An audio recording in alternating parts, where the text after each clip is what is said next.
Ngayong alam nyo na kung gaano kalaki ang 1 bilyong piso, ipapakita ko naman sa inyo kung gaano karami nito ang ipinagkait sa atin at hinakot ng Kongreso sa loob lang ng 3 taon sa ilalim ng buwakaw na ginawa nilang Panginoon at sinamba nilang parang santo.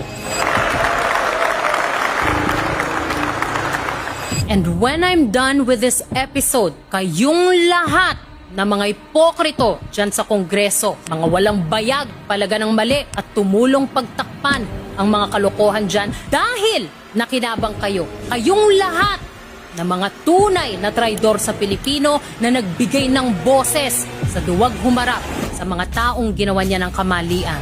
All of you will owe all of us, the Filipino people, an apology because I'm coming for your God. It is time to pick apart and take down dirty house he built on insatiable greed for money and power. Mabuhay ang Kongreso ng Taumbayan, mabuhay ang Pilipinas. Ferdinand Martin Romualdez, welcome to the show.